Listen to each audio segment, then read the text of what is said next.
FPI sejak tanggal 21 Juni tahun 2019 secara de jure telah bubar sebagai ormas, tetapi sebagai organisasi FPI tetap melakukan aktivitas yang melanggar ketertiban dan keamanan dan bertentangan dengan hukum.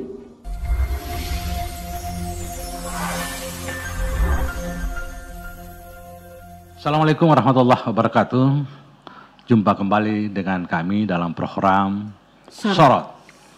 Dan Anda masih bersama saya Adhar. Dan saya Emma. Ya, terima kasih para pendengar maupun para netizen yang mendengarkan maupun menyaksikan program Sorot saat ini. Cukup menarik Emma, bahwa saat ini barusan tadi siang ya. Iya, beberapa jam yang lalu kita mendengarkan konferensi pers yang disampaikan oleh Prof. Mahfud MD di kantor Kemenkumham, di kantor Kemenko Polhukam ya, yang didamping oleh beberapa menteri dan Jaksa Agung dan kepala BIN ya, dan beberapa pejabat petinggi negara yang menyaksikan mengumumkan tentang keputusan pemerintah tentang pemberhentian kegiatan dan membubarkan organisasi massa FPI gitu. Iya, betul sekali. Iya, ini cukup mengejutkan juga ya. Anda terkejut? Cukup mengejutkan juga. Cukup mengejutkan. Artinya, terkejutnya Anda kok udah berani gitu? Ya, artinya pemerintah atau masyarakat melihat bahwa ternyata pemerintah ada loh di negara ini. Oke, betul sekali. Karena dia sudah lama banget dinantikan oleh warga masyarakat yang membutuhkan ketenangan gitu ya. Iya. Dan pemerintah melarang juga aktivitas FPI dan setiap kegiatan yang dilaksanakan oleh FPI itu sudah tidak bisa lagi dan harus dibubarkan. Iya. Jadi menurut Mahfud keputusan ini ya sudah sesuai dengan aturan dan perundang-undangan yang berlaku emang. Gitu. Iya, betul sekali. Dan tentunya salah satunya adalah putusan Mahkamah Konstitusi terkait Undang-Undang Ormas ya. Dengan tidak adanya legal standing ya terhadap Ormas FPI gitu. Karena sudah dibubarkan tidak berlaku lagi kan izin-izinnya kan. Gitu. Iya. Iya. Dan pemerintah resmi melarang Front Pembela Islam atau FPI sebagai organisasi di Indonesia, dan FPI dinilai telah melakukan sejumlah pelanggaran yang mengganggu ketertiban umum, dan hal ini tertuang dalam surat keputusan bersama Menkumham, Mendagri, Jaksa Agung, dan Menkominfo, Kapolri, dan Kepala BNPT ya. Badan Intelijen Negara juga sudah menandatangani surat keputusan bersama tersebut yang tertuang dalam nomor 204.780 tahun 2020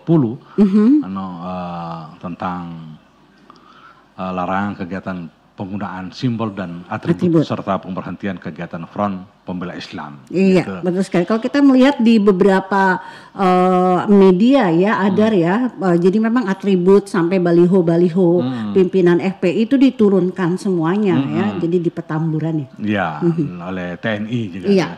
Tapi kita dengarkan dulu ya pernyataan dari Prof. Mahfud MD, Menko Polhukam. Gitu. Iya. Pemerintah Republik Indonesia akan mengumumkan tentang status FPI atau Front Pembela Islam sebagai organisasi. Untuk mengumumkan ini, pemerintah hadir 10 pejabat yang terkait dengan ini semua. Pertama, saya sebagai Menko Polhukam. Lalu di sebelah kanan saya ada Profesor Dr. Andes Haji Muhammad Tito Karnavian, Menteri Dalam Negeri. Mungkin lebih bagus Pak ketika sebut namanya maskernya dibuka 3 detik. Biar kelihatan asli, jangan diwakili, kita tidak tahu juga. Profesor Tito Karnavian, oke, bisa dipasang lagi. Berikutnya di sebelah kiri saya hadir Bapak Kepala BIN Bapak Budi Gunawan, ya, Profesor Budi Gunawan. Kemudian ada Menkumham Profesor Dr. Yasona Hamonangan Lauli. Oke. Kemudian Bapak Menkominfo Joni Plate. Kemudian ada Bapak Jaksa Agung Republik Indonesia Dr. ST Burhanuddin, Pak Burhanuddin. Kemudian ada Panglima TNI, Marskal TNI Hadi Cahyanto. Kemudian Bapak Kapolri, Jenderal Polisi Dr. Andes Idam Aziz MSI. Kemudian Kepala KSP, Jenderal Purnawirawan Dr. Haji Muldoko SIP. Kemudian ada Kepala BNPT, Badan Nasional Penanggulangan Terorisme, Bapak Komjen Polisi Dr. Andes Boy Rafli Amar. Kemudian ada Kepala PPATK, Dr. Dian Ediana Rai. Lalu di sini juga kita didampingi nanti oleh Pak Wamenkumham yang akan membacakan keputusan. Saya ingin menyampaikan hal-hal sebagai berikut. Bahwa FPI sejak tanggal 21 Juni tahun 2019, 20 Juni tahun 2019 secara de jure telah bubar sebagai ormas, tetapi sebagai organisasi FPI tetap melakukan aktivitas yang melanggar ketertiban dan keamanan dan bertentangan dengan hukum, seperti tindak kekerasan, sweeping atau razia secara sepihak, provokasi, dan sebagainya. Berdasar peraturan perundang-undangan dan sesuai dengan putusan MK nomor 82 PUU 11/2013 tertanggal 23 Desember tahun 2014, pemerintah melarang aktivitas FPI dan akan menghentikan setiap kegiatan yang dilakukan FPI karena FPI tidak lagi mempunyai legal standing, baik sebagai ormas maupun sebagai organisasi biasa. Jadi dengan adanya larangan ini tidak punya legal standing, ya, kepada aparat-aparat pemerintah pusat dan daerah. Kalau ada sebuah organisasi mengatasnamakan FPI, itu dianggap tidak ada dan harus ditolak karena legal standingnya tidak ada, terhitung hari ini. 4. Pelanggaran kegiatan FPI ini dituangkan di dalam keputusan bersama 6 pejabat tertinggi di kementerian dan lembaga, yakni Menteri Dalam Negeri, Menteri Hukum dan HAM, Menkominfo, Jaksa Agung, Kapolri, dan Kepala BNPT. Namun Emma, seperti dilansir oleh Tempo.com bahwa pakar hukum tata negara Bivitri Susanti menilai keputusan pemerintah tersebut yang melarang atau segala bentuk aktivitas dari FPI. Memang menurut dia memang seharusnya tidak demikian. Keputusan tersebut harus ada putusan dari pengadilan gitu, harus melalui pengadilan gitu. Jadi menurut dia SKB ini undang-undang berdasarkan ketentuan Undang-Undang Nomor 16 Tahun 2000 tentang penetapan peraturan pemerintah pengganti Undang-Undang Nomor 2 Tahun 2017 tentang perubahan atas Undang-Undang Nomor 17 Tahun 2013 tentang organisasi kemasyarakatan. Namun dalam konteks ini adalah kita perlu menurut dia melihat dulu konstruksi hukumnya dalam undang-undang ormas yang mungkin adanya pembatasan organisasi gitu. Jadi undang-undang ormas ini juga menurut Bivitri membuka peluang pelarangan dan pembubaran dengan adanya SKT, surat keputusan SKT yang mekanisme pembubaran tanpa pengadilan. Gitu. Oke, iya. Dan peluang ini yang sedang digunakan oleh SKB ini ya. Dan idealnya kembali ke prinsip pembubaran bisa dilakukan melalui pengadilan bukan oleh pemerintah. Ya, ini dinyatakan oleh Bivitri melalui kompas.com.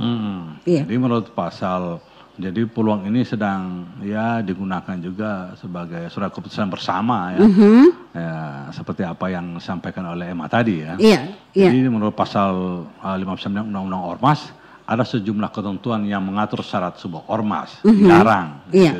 Dua di antaranya adalah melakukan tindakan kekerasan, mengganggu ketentraman dan ketertiban umum, atau merusak fasilitas umum dan fasilitas sosial, dan melakukan kegiatan yang menjadi tugas dan kewenangan penegak hukum sesuai dengan ketentuan perundang-undangan. Itu menurut dia. Dan memang kita lihat kalau kita menyaksikan juga FPI juga seringkali melakukan tindakan-tindakan misalnya penutupan rumah makan dan sebagainya. Betul. Bahkan sampai melakukan tindakan-tindakan anarkis gitu. Gitu emang gitu.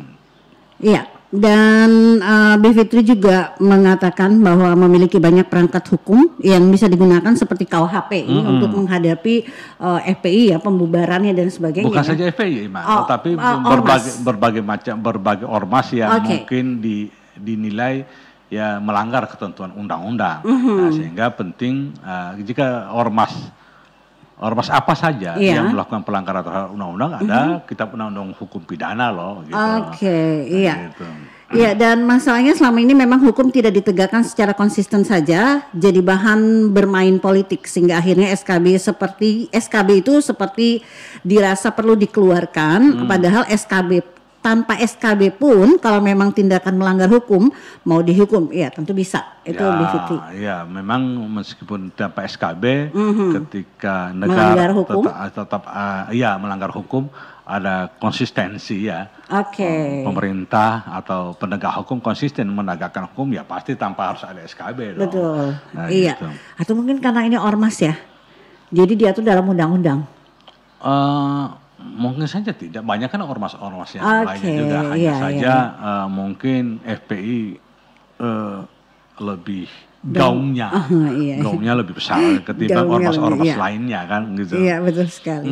Dalam pertimbangannya setidaknya ada 7 alasan pemerintah melarang FPI beraktivitas. Yang pertama adalah tudingan bahwa isi anggaran dasar Front Pembela Islam itu bertentangan dengan peraturan perundang-undangan yang mengatur soal ormas. Ormas masyarakat juga. Selain itu keterangan terdapat SKT FPI sebagai ormas di Kemendagri disebut masa berlakunya telah habis pada sejak 20 Juni 2019 lalu gitu. Dan alasan lain yang digunakan adalah tudingan bahwa pengurus dan anggota FPI ataupun yang pernah bergabung dengan anggota FPI kerap terlibat pidana bahkan aksi terorisme.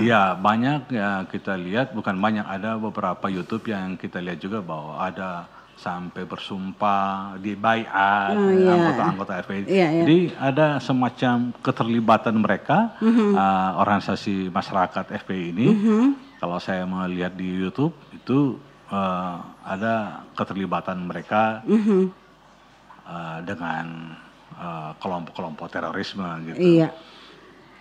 Dan juga selanjutnya FPI juga kerap melakukan sweeping atau rahasia seperti Adar katakan tadi ya. Dan jika menurut penilaian atau dugaannya sendiri itu terjadi pelanggaran ketentuan hukum ya. Padahal hal tersebut merupakan tugas dan kewenangan aparat penegak hukum. Itu seharusnya.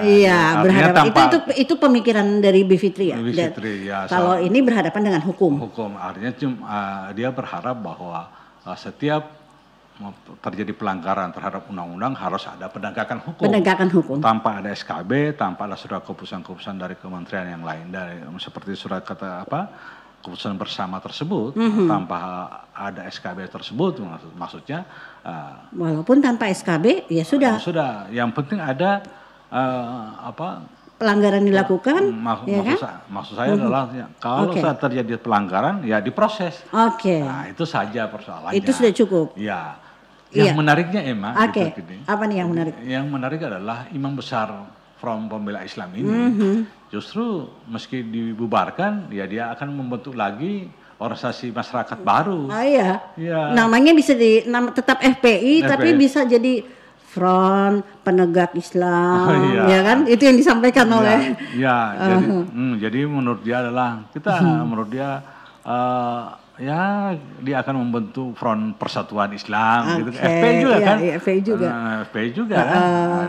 Mungkin FPI Front Persatuan Islam pengurusnya itu saja, tetap tidak hanya semua pengurusnya itu akan dipindahkan ke situ. Nah, nanti kita lihat saja kan, apakah FPI jika melakukan lagi atau membentuk front Front Persatuan Islam, tetap FPI namanya, apakah pemerintah akan melakukan hal yang sama juga, sehingga SKB akan muncul lagi SKB yang lain. Ada lagi. Enggak tahu lah gitu. Iya, dan menurut Habib Rizik, FPI merupakan organisasi alat juang dan bukan tujuan, ya. Oleh karena itu, Rizik tidak khawatir dengan pemerintah kalau dibubarkan. Membubarkan FPI, dia enggak pusing lah gitu. Artinya, pokoknya menurut dia adalah mimpinya sama lah. Gitu. Terus ada semangat juang ya. Semangat juang ya. Jadi kita tunggu aja lah seperti apa sikap pemerintah jika Habib Imam Besar Front Pembela Islam, jadi Habib Rizik, apakah akan membentuk lagi FPI yang baru, Front Persatuan Islam, atau bagaimana? Dan bagaimana sikap pemerintah selanjutnya? Oke, Emma ya. Oke. Demikian sorot pada saat ini. Kita akan jumpa kembali pada program sorot selanjutnya. Salam karisma.